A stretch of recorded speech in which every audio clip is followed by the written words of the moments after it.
Dans la quiétude d'un port du Sud-Manche, à l'ombre d'un poilu, nous allons tenter de remonter les aiguilles du temps, à l'heure de la déclaration de la Grande Guerre. Granville, il y a plus d'un siècle déjà, se prépare à plonger à corps perdu dans le premier conflit mondial armé. Le 1er août 1914, sonne le tocsin de la mobilisation générale dans cette petite ville de garnison.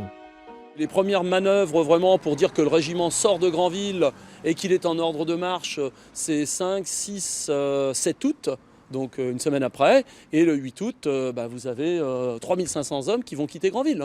Le 2e régiment d'infanterie va quitter Granville en passant par la porte qui est juste derrière nous, descendre jusqu'à la gare. Alors on imagine bien sûr l'enthousiasme de la foule, mais aussi l'émotion quand même des familles, des plus âgés, parce que y a plusieurs sentiments qui s'entremêlent à ce moment-là.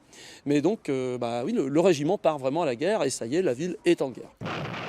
Très vite, le 2e d'infanterie de Granville, composé de Normands et de Bretons, va être engagé dans de féroces combats, notamment sur le front de Belgique.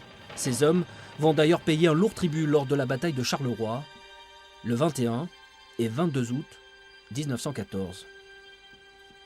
Les régiments normands et bretons sont parmi les plus touchés par les premiers affrontements. Pour le 25e de Cherbourg, par exemple, c'est plus de 500 victimes. Et pour le 2e de Granville qui nous intéresse, il y a quand même 300 pertes en l'espace de quelques jours. C'est quelque chose qui va lourdement marquer les familles lorsque, quelques semaines plus tard, la nouvelle va arriver au sein des foyers, quoi. Pendant ce temps-là, la vie suit son cours à l'arrière du front. Dès août 14, les premiers réfugiés arrivent par la gare de Granville. Ils sont 1200 venus du nord de la France et de la Belgique. Les premiers blessés reviennent aussi à bon port. Et puis il y a ces indésirables présents sur le sol de la mère patrie, des ressortissants de l'Empire allemand et austro-hongrois en guerre contre la France, des hommes, des femmes, susceptibles de fournir des renseignements à l'ennemi et que l'État décide d'interner. Donc à Granville, on a retenu à la sortie de Granville, direction Coutances, une corderie, c'est la corderie Aubert, où on va en incarcérer un certain nombre, et le reste sera envoyé à Chauzé, donc sur le fort de la Grande-Île. Ça représentait, du moins en 1914, 650 comme ressortissants. Et alors là, le port va devenir un petit peu leur lieu d'intérêt majeur, parce que beaucoup vont tenter de s'évader en fait.